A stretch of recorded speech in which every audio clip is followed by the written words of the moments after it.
चलिए शुरू करते हैं the first phase of Indian national movement, यानी कि वो दौर जब शुरू हुआ था कि अब चलिए अब नेशनल मूवमेंट की तरफ, जो मतलब जो हिंदुस्तान को जो विदेशी सरकार है उससे अब आज़ाद करने की लड़ाई अब यहाँ से शुरू हो चुकी थी, जहाँ पे हमें पास 3 एरा आएंगे या फिर कह लो 3 फेज़ आएंगे। पहला होगा द फर्स्ट फेज़, जो कि हम अभी डिस्कस करने वाले हैं, जो कि होने वाला है द अर्ली नेशनलिस्ट के बारे में। फिर सेकंड में आएगा जो असर्टिव नेशनलिस्ट है उनके बारे में। उसके बाद फिर आएगा गांधीयन एरा। तो इसकी जो ड्यूरेशन है उसे मैं एक बार डिक्लेयर कर देती हूँ। जो अर्ली नेशनलिस्ट फेज़ है वो चला है 1885 से लेकर 1907 तक। जो मॉडर्न वाले थे, मॉडर्न नेशनलिस्ट कह लो या फिर द असर्टिव नेशनलिस्ट कह लो, उनका जो फेज़ था वो चला था 1907 से लेकर 1916 तक। ठीक है, उसके बाद फिर आया था बस गांधीयन एरा, जिसका जो एज था, जिसका जो दौर था वो चला था 1915 से लेकर 1947, यानी कि जब तक हमारी हम आज़ादी मिली थी तब तक गांधी जी ने अपना समर्थन किया था, अपना काम किया था, आपको सबको पता है। और फिर उनका देहांत हो गया था, राइट। तो ये 3 फेज़ के अंदर हमारा जो नेशनल मूवमेंट है वो बटा था। पहला अर्ली नेशनलिस्ट, मतलब इन लोगों ने बुनियाद रखी, इन लोगों ने जो कांग्रेस बनाई थी उसे इससे यहाँ तक लेकर आए थे, लेकिन इनके जो तौर तरीके थे वो थोड़े से हटके थे। इसी वजह से क्या हुआ, कांग्रेस में स्प्लिट हो गया 2 पार्ट्स में। पहला अर्ली नेशनलिस्ट, जो कि इनके बारे में है, अभी डिस्कस करेंगे। नेक्स्ट चैप्टर के अंदर हम करने वाले हैं असर्टिव नेशनलिस्ट, उनकी क्या क्या खूबियाँ थी, उनकी क्या क्या खामियाँ थे। इस वजह से कौन सा रीज़न था जिस वजह से जो कांग्रेस था उसे 2 पार्ट्स में डिवाइड होने पड़े। फिर आए थे गांधीयन एरा, मतलब जब गांधी जी का दौर था, गांधी जी ने क्या क्या काम किए जिस वजह से हमें आज़ादी मिली। तो इन सब चीज़ों के बारे में हम डिस्कस करेंगे। सबसे पहले शुरू करते हैं द अर्ली नेशनलिस्ट फेज, जहाँ पर आपकी बुक में सबसे पहले कुछ लीडर्स के नाम लिखे हैं, लेकिन लीडर्स तभी जानेंगे उससे पहले हम लोग उन्होंने क्या क्या काम किए, उनकी क्या क्या बिलीफ्स थी। इस जो अर्ली नेशनलिस्ट थे उनके क्या क्या बिलीफ थे, उनकी क्या क्या डिमांड थी, उनकी क्या क्या अचीवमेंट्स, उनको क्या क्या क्रिटिसिज्म मिला था, इन सबको पहले जान लेते हैं। उसके बाद कौन कौन से लीडर्स थे, कौन कौन से देश, मतलब देश नहीं, कौन कौन से राज्य, मतलब इंडिया के कौन कौन से भाग थे, कौन कौन से रीजन्स थे, कौन कौन से लीडर्स उस रीजन से बिलोंग करते थे, जिससे हमें पता चलेगा अच्छा ठीक है ये जो लीडर्स हम पढ़ रहे हैं इनके ये सारी चीज़ें की थी, मतलब इन लोगों ने ये बिलीफ रखा था, ये डिमांड रखी थी, अचीवमेंट हुआ था, इनका क्रिटिसाइज़ किया गया। अब पहले ये सब जानोगे तभी तो पता मज़ा आएगा कि अच्छा ठीक है हमने इतना सब देखा, इन लोगों ने इतनी सारी चीज़ें की, अब किसने की ये भी बता दो, तो ये इन सारे लोगों ने की थी। तो चलिए शुरू करते। सबसे पहले इनका जो बिलीफ था अर्ली नेशनलिस्ट का वो क्या था। सिंपल से सब जो मैं ये समझूँ कि जो अर्ली नेशनलिस्ट थे वो बहुत ज़्यादा पीसफुल थे, मतलब इन्हें लड़ाई झगड़ा एकदम पसंद नहीं था।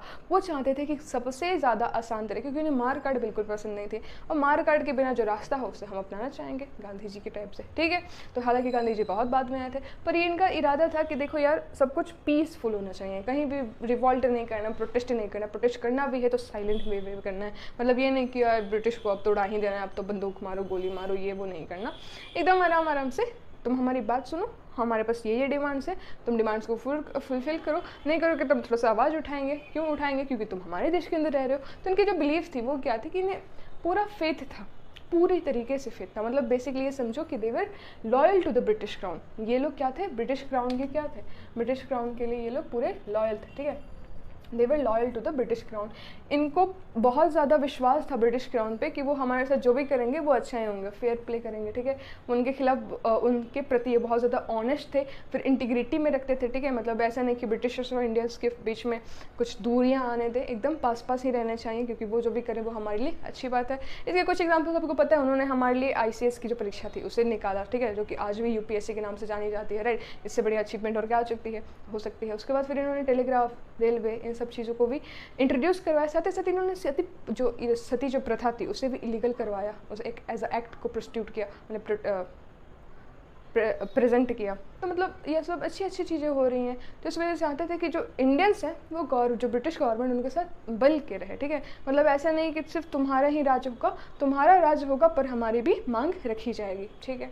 फिर इनका एक मोटिव था कि हमें होम रूल करने को मिले, ठीक है। इंडियंस को क्या मिले? होम रूल करने को मिले। इनकी एक उम्मीद थी। जैसे होम रूल का मतलब क्या? मतलब ब्रिटिश क्राउन जो है वो तो अपना इंग्लैंड में जहाँ बैठे हो तो बैठा ही रहे, वहाँ से तुम अपना जो आजू बाजू का जितना भी एरिया में तुम एक्सपोर्ट कर रहे हो, इम्पोर्ट कर रहे हो, हमें कुछ फ़र्क नहीं पड़ रहा, हमें कुछ मतलब ही नहीं है, तुम अपना जो करना है करो, तुम हमें होम रूल दे दो। होम रूल माने हम अपने देश को खुद से चलाएं। तुम भले हेड हो, मतलब एक सुप्रीम कोर्ट हो, पर हाई कोर्ट लेवल पे हम लगेंगे, ऐसा समझो, ठीक है। सुप्रीम कोर्ट तो होगा पूरे इंडिया का एकदम एज अ पापा, लेकिन उसके लेटर पे मम्मी भी अपना काम करेंगे, ठीक है। हाई कोर्ट भी रहना चाहिए। फिर ये लोग ये भी मानते थे कि जो अगर मान लो ब्रिटिश क्राउन हमारे इंडिया में रहा ना, तो हमारे देश में क्या हो जाएगी, एक वेस्टर्न कल्चर डेवलप होना शुरू हो जाएगा। कि जैसे अब देखो अब जस्ट इमेजिन करो वो सिचुएशन, जो ब्रिटिश क्राउन नहीं था, ब्रिटिश क्राउन नहीं था तो वहाँ पे सती की प्रथा होती थी, वहाँ पे रेलवे लाइन्स नहीं थी, वहाँ पे टेलीग्राफ नहीं था, राइट। तो वहाँ पे ICS जैसे कोई परीक्षा नहीं होती थी। लेकिन जैसे वो आए तो हमारे पास अब सती की प्रथा हट गई, इससे बड़ी अच्छी बात क्या हो सकती है। फिर कास्ट सिस्टम एकदम हटने लगा, ऐसा इनका मानना था। उसके बाद फिर रेलवे आ गए, टेलीग्राफ आ गए, राइट। तो बोलते थे कि अगर ये हमारे साथ बन गए ना तो जो देश हम उससे वो से उठ जाएगा, ये इनकी मान्यता थी, ठीक है। फिर ये बोलते थे कि यार पहली बात तो ये समझो कि जो एविल है ना, जो ऑब्स्टिकल है हमारे बीच में, मतलब भारत को यहाँ पहुँचाने, यहाँ से यहाँ पहुँचाने के बीच का जो कांटा है ना, वो ब्रिटिश नहीं है, वो क्या है, वो है सोशल एंड इकोनॉमिक बैकवर्डनेस। पर ये लोग ये नहीं समझ पाए कि हमारे देश में सोशल एंड इकोनॉमिक बैकवर्डनेस क्यों आई, कौन लाया, कौन हमारी इकोनॉमी को बहुत ज़्यादा डाउन कर दिया, कौन। इंडियंस खुद तो कर नहीं सकते ना, अगर करते तो भाई इतने सालों से जब राज्य कर रहे थे सारे राजा, तो तब तो नहीं हुआ था भाई, हमारे पास सोशल बैकवर्डनेस नहीं थी, हमारे पास इकोनॉमिक बैकवर्डनेस नहीं थी। लेकिन जैसे ब्रिटिश क्राउन हमारे इंडिया के अंदर घुस गया, उसके बाद से सोशल इकोनॉमिक बैकवर्डनेस कैसे आ गई, ये क्वेश्चन इनके मन में उठना चाहिए था, हालांकि नहीं उठा, कोई बात नहीं। लेकिन इन्होंने ये बोला कि देखो यार, यहाँ से यहाँ पहुँचाना है अगर इंडिया को, तो तुम्हारा जो मेन कांटा है वो सोशल एंड इकोनॉमिक बैकवर्डनेस है। मतलब हम इंडिया को पिछड़ी जाति कहने लगे ये लोग। फिर बोलने लगे कि हमारे पास बहुत ज़्यादा पैसे नहीं हैं। अरे हमारे पैसे चोरी कौन किया, $42 ट्रिलियन कौन ले गया, ब्रिटेन हमारे से स्नैच करते गया, ठीक है। एकदम मनी ट्रेन करने लगा। पहले तो बोला हमें गोल्ड दो, मतलब हमें गोल्ड देता था, उसके बाद से हमें कॉटन लेता था। बट एक पॉइंट ऐसा है, जब से हमें बस कॉटन लेना शुरू कर दिया, हमें गोल्ड दिया ही नहीं, राइट। तो एविल कौन बना, एक्चुअली में एविल तो ब्रिटिश क्राउन है। पर इन्होंने बोला कि देखो यार, एविल तो ब्रिटिश क्राउन है ही नहीं, हमारे वजह से ही हम खुद ही पीछे जाए जा रहे हैं।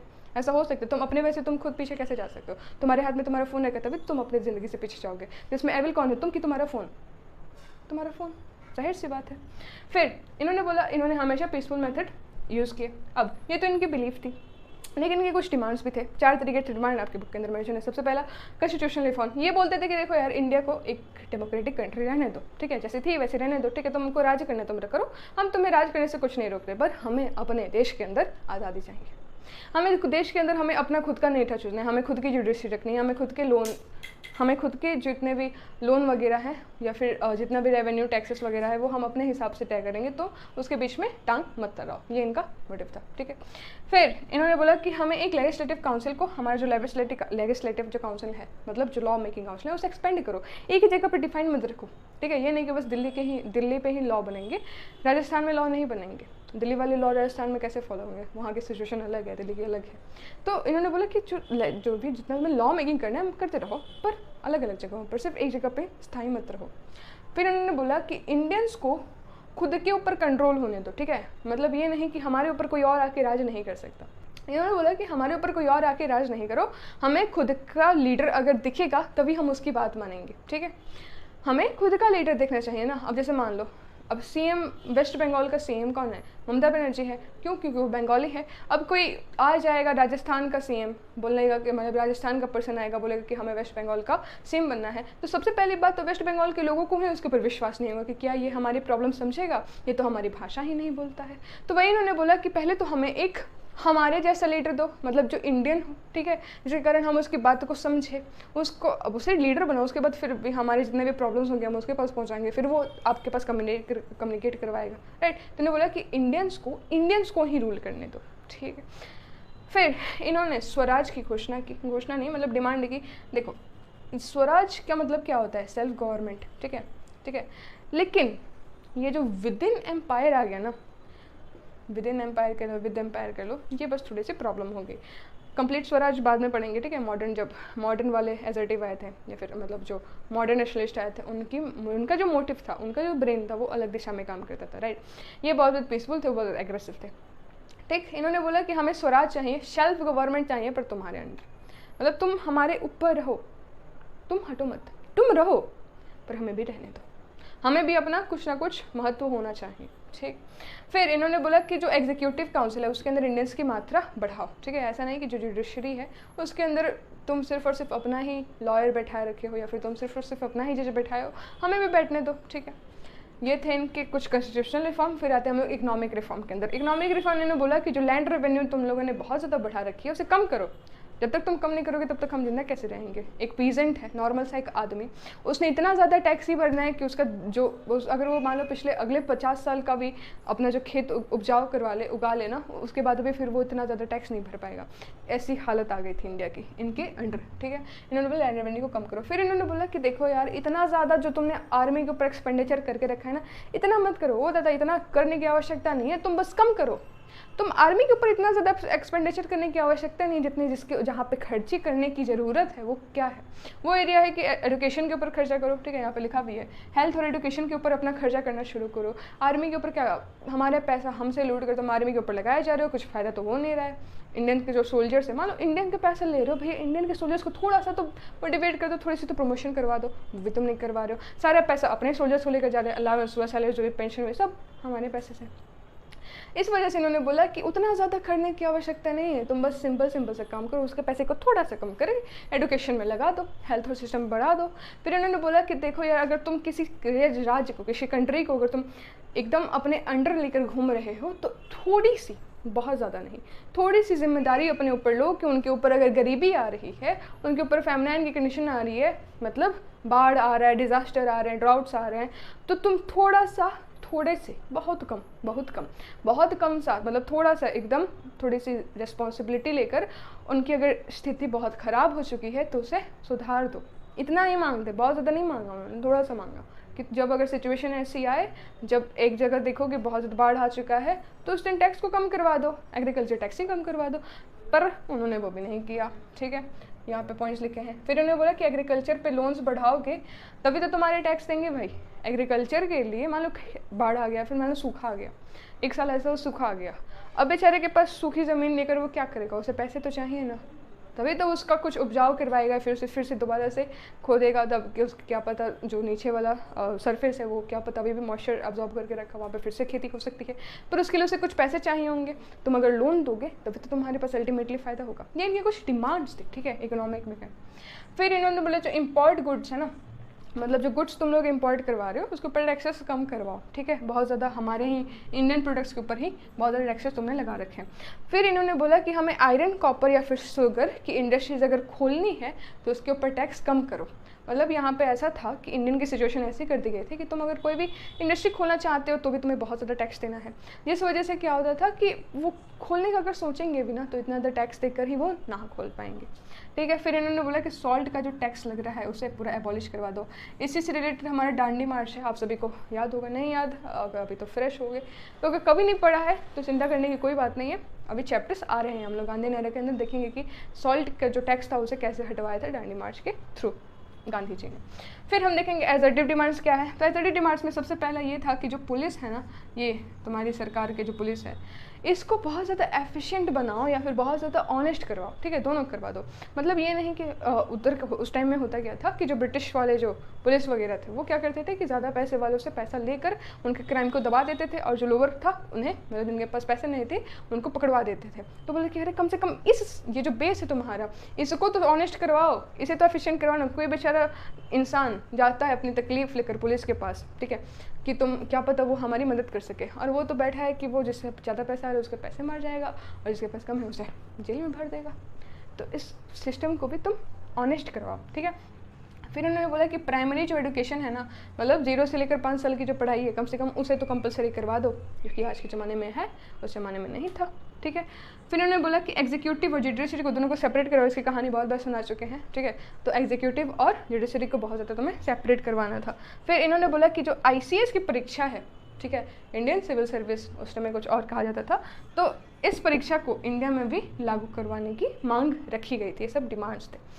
फिर हम देखेंगे डिफेंस ऑफ सिविल राइट्स, ये क्या कहता है, इसमें कहा गया कि असेंबल एंड फॉर्म एसोसिएशन।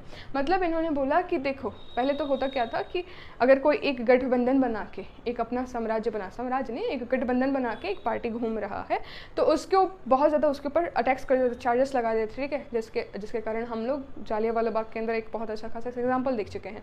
नहीं देखा कोई बात नहीं। तो इन्होंने ये भी बोला कि अगर हम चाहते हैं कि हमारा एक छोटा सा एसोसिएशन फॉर्म हो जिसका मोटिव कुछ भी हो, वो हमारे ऊपर है, ठीक है। इसका मोटिव कुछ भी हो सकता है। हम चाहें तो एक एसोसिएशन फॉर्म कर सकते हैं कि सॉल्ट एबॉलिशन के खिलाफ, हम चाहें तो एक एसोसिएशन फॉर्म करवा सकते हैं तुम्हारे खिलाफ, या फिर हम चाहें तो प्राइमरी एजुकेशन को प्राइमरी एजुकेशन कंपलसरी हो इसके खिलाफ हम एक एसोसिएशन का फॉर्म करवाना चाहें।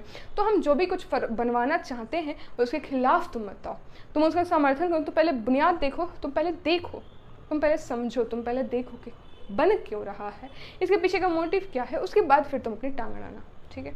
मतलब सिविल राइट्स को भी अलाउ करने का सिंपल सा तरीका। फिर इन्होंने डिफेंटेशन जो एक्ट था इसे एबॉलिश करवाने की कोशिश की, ठीक है, मतलब कोशिश किया, इनका डिमांड था। फिर उन्होंने बोला कि हमें फ्रीडम ऑफ स्पीच चाहिए और साथ ही साथ फ्रीडम ऑफ प्रेस चाहिए। मतलब ग्रेजुअली चाहते थे कि हमें फ्रीडम मिले लेकिन रिवोल्ट नहीं किए, ठीक है। जैसे रिवोल्ट ऑफ 1857 था फ्रीडम के लिए, इन्होंने रिवोल्ट नहीं किया। इन्होंने बोला कि ठीक है, पहले तो हम जो ब्रिटिशर्स हैं उन्हें अपने झांसे में लेंगे, शुगर कोटेड बातें करेंगे, उसके बाद फिर धीरे धीरे क्या करेंगे, पहले तो स्वराज लेंगे विदिन, उसके बाद फिर उन्हें कट आउट कर देंगे। ऐसा इनका मोटिव था, वो भी ठीक है। फिर अब ऐसा करने के लिए इन्होंने मेथड्स क्या क्या इस्तेमाल किए, तो इनके जो मेथड्स थे बहुत ज़्यादा लीगल थे, या फिर ये समझो अर्ली नेशनलिस्ट की जो ज़िंदगी थी वो क्या थी, आम जिंदगी। मेंटोस ज़िंदगी किसकी थी, तो वो आगे वाले लेक्चर में होगी, ठीक है। इनका 2 मेन सेट था। पहला, पीपल को एडुकेट करवा दो, कैसे, तो किस के तहत, मतलब क्यों एडुकेट करवाएं, क्या ABCD, अल्फ़ाबेट्स कि डिक्शनरी, या फिर इंसाइक्लोपीडिया, किस लेवल पे एडुकेट करवाना है। तो उन्होंने बोला कि जितना भी मॉडर्न पॉलिटिक्स चल रहा है ना, ब्रिटिश गवर्नमेंट हमारे साथ क्या कर रही है, हमें उसके खिलाफ क्या करना है, किस राज्य के अंदर क्या हो रहा है, देश के बाहर कौन से साम्राज्य चल रहे हैं, क्या चाइना अभी भी इंडिपेंडेंट है कि नहीं है, इन सारी चीज़ों के ऊपर जितना भी मॉडर्न पॉलिटिक्स है उससे जो लोग हैं उन्हें अवेयरनेस करवाओ, ठीक है, अवेयर करवाओ। फिर हमारे पास एक यूनाइटेड ओपिनियन होना चाहिए, सबके मन के अंदर एक ही बात फिट करो कि हमें चाहिए आज़ादी, बोलो आज़ादी, ठीक है। फिर मीटिंग्स होना शुरू हो गया, ठीक है, मीटिंग्स होना शुरू हुए जिसके अंदर हमें स्पीचेस दी जाती थी, ठीक है। इंडिया के जो लीडर्स थे, जो भी एसोसिएशन के जितने भी लीडर्स थे, जैसे नेशनल कांग्रेस के दादा भाई नारोजी हो गए, सुरेंद्रनाथ बनर्जी हो गए, तो ये सारे नेशनल लीडर्स हुआ करते थे। और भी छोटे छोटे लेवल पर जो लीडर्स हुआ करते थे, वो लोग आवाज़ उठाना शुरू किए कि ब्रिटिशर्स ने हमारे साथ क्या क्या किया, हमें उनसे क्या चाहिए, हमें उनसे क्या चाहिए, आज़ादी, ठीक। फिर प्रेस को इन्होंने मोटिवेट किया कि तुम क्या करो, सब कोई न्यूज़पेपर पढ़ने लगा था, ठीक है, तो तुम ऐसा चीज़ करो कि तुम जो ब्रिटिश गवर्नमेंट है ना उसे बहुत ज़्यादा क्रिटिसाइज़ करो, ताकि लोगों को लगे नहीं यार वो गलत है, वो सही नहीं है, वो गलत है, ऐसा मन में बैठना चाहिए। मन में कहाँ से बैठेगा, रेडियो से या फिर न्यूज़पेपर से। तो इन्होंने न्यूज़पेपर में बोला, मतलब बेसिकली प्रेस को बोला कि तुम लोग ब्रिटिश गवर्नमेंट को क्रिटिसाइज़ करो, ठीक है। फिर सेकेंड ये था कि जितने भी पिटिशंस होते हैं या फिर जितनी भी प्रेयर्स हो रही हैं या फिर जितने भी प्रोटेस्ट हो रहे हैं, इन सबको और भी ज़्यादा वायलेट करो, या फिर इन मतलब सिंपल सा ये जितने भी पिटिशन साइंस हो रहे हैं, जितने भी सारे प्रेयर्स हो रही हैं, जितने भी सारे प्रोटेस्ट हो रहे हैं, उन सारी प्रोटेस्ट को, इन सारे पिटिशंस की डिमांड को, उन सारे प्रेयर्स की डिमांड को गवर्नमेंट तक, जो ब्रिटिश गवर्नमेंट है उन तक पहुंचाओ कि हम देखो तुमसे क्या मांग रहे हैं, तुम्हारे खिलाफ प्रदर्शन हो जा, ठीक।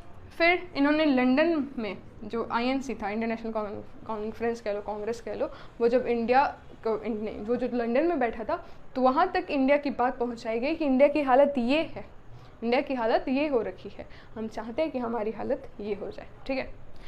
फिर जो नारोजी थे वो विदेश में बैठकर, ब्रिटेन में बैठकर वहाँ के जितने भी लोग थे जो कि इंडियंस थे, ठीक है, या फिर उनके भी कुछ अच्छे अच्छे दोस्त जैसे A.O. ह्यूम साहब, तो फिर उन सब के खिलाफ बहुत ज़्यादा अवेयरनेस फैला रहे थे कि देखो यार ब्रिटिशर्स ने हमारे साथ क्या किया है, ठीक है, उन्होंने हमारी सिचुएशन को कितना ज़्यादा ख़राब करके रखा है। तो अवेयरनेस फैलाने का काम नारोजी ने किया था। अब इतना सब होने के बाद कुछ ना कुछ तो अचीवमेंट्स हुई थी। ये जो मूवमेंट बना था, ये जो अर्ली नेशनलिस्ट वाला जो फेस था, ये बेस बना था नेशनल मूवमेंट का, ठीक है, बुनियाद रख दी गई थी। मतलब अब लोगों को विश्वास होने लगा था कि हाँ भाई, ये जो चाहें हम तो ब्रिटिश सरकार हमारे देश से बाहर हो सकती है, हमें आज़ादी मिल सकती है, ठीक है। फिर अचीवमेंट्स में सबसे पहले तो ये यूनिटी हो गया, ठीक है, जब ये हिंदू मुस्लिम कास्ट क्रीड इन सब चीज़ों की बातें अब हट गई थी, अब यूनिटी के साथ अब बात हो रही थी तो सिर्फ और सिर्फ भारतीय की, ना ही हिंदू, ना ही मुस्लिम, ना ही सिख, ना ही ईसाई, किसी की भी बात नहीं हुई थी। बात हो रही तो सिर्फ और सिर्फ भारतीय को भारत में आज़ादी चाहिए, ठीक। फिर हमें ये रियलाइज़ होने लगा कि नहीं यार, डेमोक्रेसी तो चाहिए, कुछ चाहिए ना चाहिए, डेमोक्रेसी तो चाहिए, ठीक है। समझो, सोचो कि क्या होता है इस वक्त अगर हमारे पास डिक्टेटरशिप चलता, सिर्फ और सिर्फ एक ही पार्टी की सरकार होती, तो कैसा होता, कितना तो घुट के हमें जीना पड़ता, ठीक है। जो लोग प्रोटेस्ट करते हैं एक दूसरे नेताओं के खिलाफ वो नहीं कर पाते, तो एकदम घुट के जीना पड़ता। वही रोल होता है चाइना में, फ्रांस में, जर्मनी में, इन सारी चीज़ों में डेमोक्रेसी चल रही है, मतलब सॉरी डिक्टेटरशिप चल रही है। वही सोचो इंडिया जैसा देश जिसमें एक लोग दूसरे लोग के खिलाफ बोल सकते हैं, उनके पास फ्रीडम ऑफ स्पीच है, ये डेमोक्रेसी है। तो हमें अपनी फ्रीडम ऑफ स्पीच चाहिए, ठीक है, फ्रीडम लाइबर्टीज चाहिए, ठीक है, हमें सेक्युलरिज्म चाहिए और साथ ही साथ हमें नेशनलिज्म की भावना आना, ये सब शुरू हो चुका था कि अब हमें लगा था कि ये घुट घुट के जीना इज़ नॉट द जीना, हमें जीना है तो खुली हवा में सांस लेके जीना है, ठीक है। हमें कुछ बोलने से पहले डर नहीं लगना चाहिए, ठीक है, कि क्या होगा, किसी ने सुन लिया तो कहीं मैं जेल में भर्ती ना हो जाओ, ऐसा ना हो, ठीक है। ये सारी सिचुएशंस कब आएगी, जब भारत आज़ाद होगा, तब हो चुका है, राइट। फिर ट्रू नेचर ऑफ ब्रिटिश के रूल का जो असली सच्चाई है, ये जो शुगर कोटेड बहुत बने घूम रहे हैं ना, इनके पीछे की जो असली सच्चाई है वो बाहर आने लगी। प्रेशर्स वगैरह क्रिटिसाइज़ करना शुरू कर दे ब्रिटिश गवर्नमेंट को। असलियत इनकी ये है, हमारे ऊपर इतना ज़्यादा टैक्स लगाया जा रहा है, वहीं भारत के बाहर वाले देशों में देखो क्या हो रहा है। इन सारी चीज़ों से बहुत ज़्यादा जो असली रूप है ना, उसे दिखाना शुरू कर दिया गया, ठीक है। फिर इन्होंने बोला कि यार देखो, पता नहीं तुम लोग अब तक हमें क्या समझ के रखे थे, पर तुम एक बात अपने दिमाग के अंदर घुसा लो कि हम भारतीयों की भी वैल्यू होती है, हमारे भी कुछ औकात है भाई, समझ गए। फिर इंडियन काउंसिल एक्ट जो था 1892 के अंदर आया था, ठीक है। सो ये तो कुछ इंट्रोडक्शन था। हाँ, और फिर जो नेशनलिस्ट के जो अर्ली नेशनलिस्ट के जो लीडर्स थे उनके नाम कुछ इस प्रकार है, जैसे डब्ल्यू सी बनर्जी हुए, राश बिहारी घोष हुए, सुरेंद्रनाथ बनर्जी, RC दत्ता, दादा वायनारोजी, गोपाल कृष्ण गोखले, फिर जस्टिस राणा दे, फिर PR नायडू, फिर सुब्रमण्यन अय्यर, फिर अनर चरलू, फिर पंडित मदन मोहन मलवई, फिर ह्यूम। ये सारे कुछ लोगों के नाम है, इनमें से बहुत ज़्यादा के नाम याद रखने की ज़रूरत नहीं है, जो भी तुम्हें 3-4 याद हो जाए तो उसे लिख देना है, मतलब बस याद कर लेना है। क्यों इसे याद करना है कि तुम अगर क्वेश्चन में आया कि give a brief description about early nationalist, ये हो सकता है तो बस 4 मार्क्स का है, लेकिन इसका मतलब ये नहीं कि तुम्हें 4 पॉइंट्स लिख के छोड़ देना है, नहीं, तुम्हें शुरुआत करनी है कि ये जो कुछ लीडर्स थे जिन्होंने इसकी बुनियाद रखी थी 1885 से लेकर 1907 तक ये चला था, ये फेस चला था। इनके कुछ बिलीव्स थी, इनके कुछ डिमांड्स थे, और डिमांड्स में चारों के एक पॉइंट लिख देना, ठीक है। इनके कुछ अचीवमेंट्स थे और फिर इनको कुछ क्रिटिसाइज़ किया गया। अब बोलोगे कि क्रिटिसिज्म का पॉइंट यहाँ पे तो है नहीं, तो यहाँ पे एक ही छोटू सा बोर्ड है, जितना हो सका उतना लिखी हूँ। थोड़ी देर के बाद क्रिटिसिज्म, उसके बाद फिर 3 नेताओं जो बहुत महान लीडर्स थे उनके बारे में हम देखेंगे। तो चलिए देखते हैं। चलिए अब देखते हैं कि जो हमारे पास जो इंडियन नेशनलिस्ट आए थे, ठीक है, उनके क्या क्या क्रिटिसिज्म हुए थे, ठीक है। हमें पता चला कि वो बहुत ज़्यादा शांत स्वभाव के थे, उन्हें पीसफुल मेथड चाहिए था, वो self government within empire मांगते थे।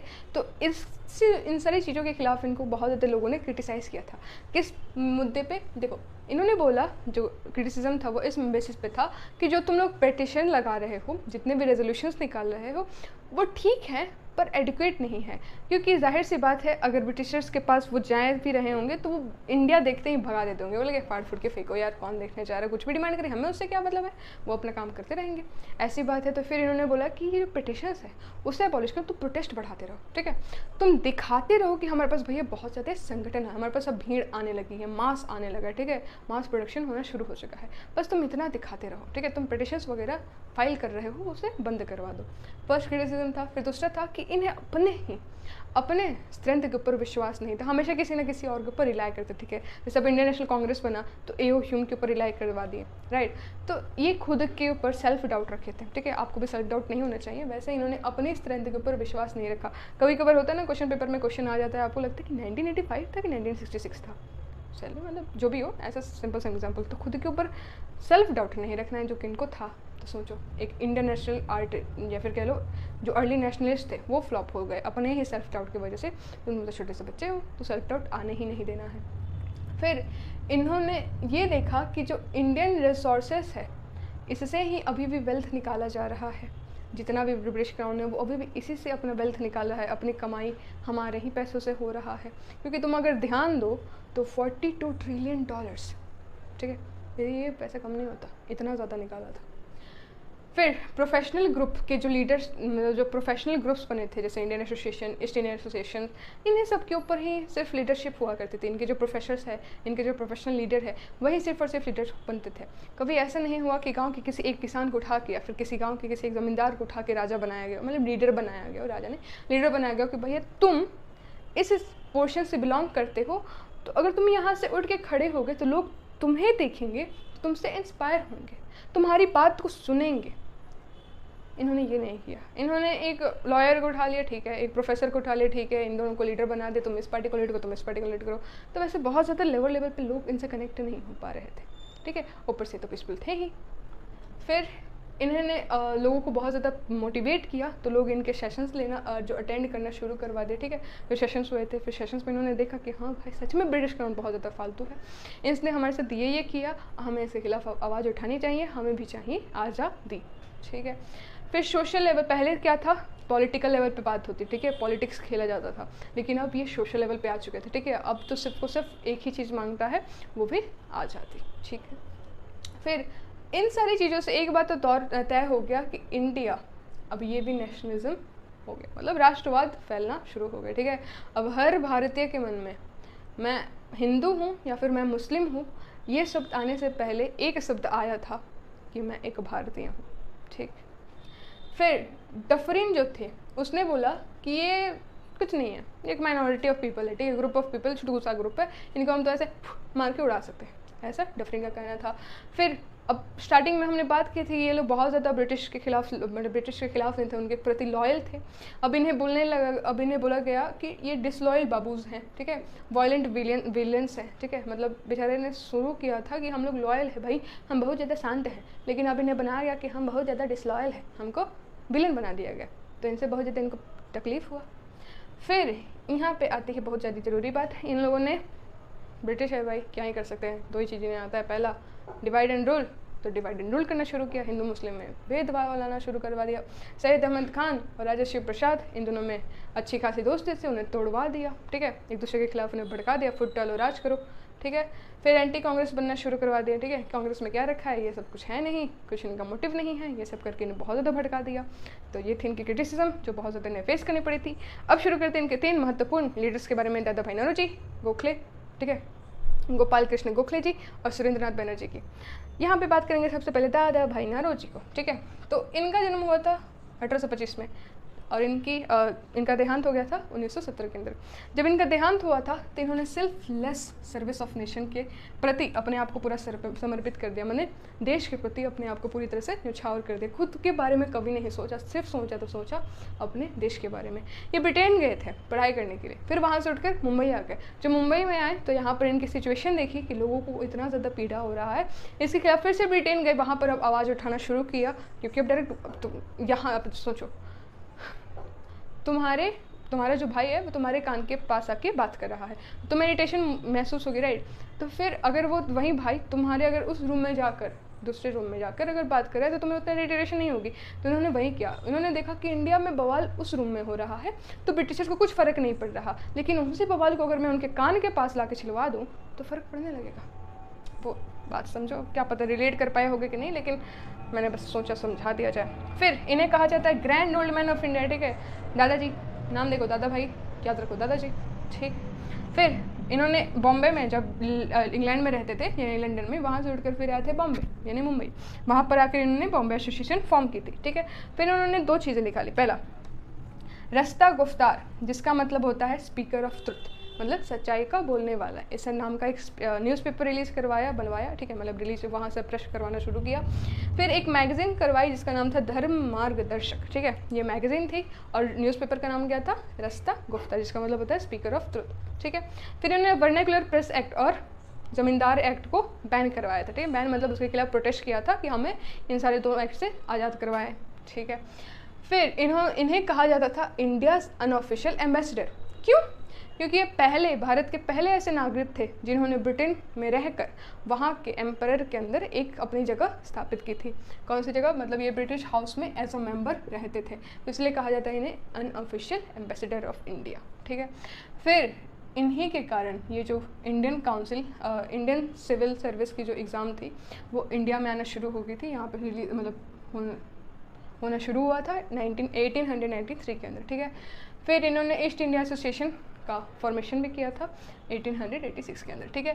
फिर कांग्रेस के ये प्रेसिडेंट बने थे 3 बार, जो कांग्रेस बनी थी इंडियन नेशनल कांग्रेस, इसके 3 बार ये प्रेसिडेंट बन चुके थे। इनका मोटा मोटिव था कि हमें सेल्फ गवर्नमेंट चाहिए, हमें स्वदेशी चाहिए, हमें बॉयकट करवाना है, हमारी जो एजुकेशन है इसे फिक्स करवाएं, कंपलसरी करवाएं, ठीक है।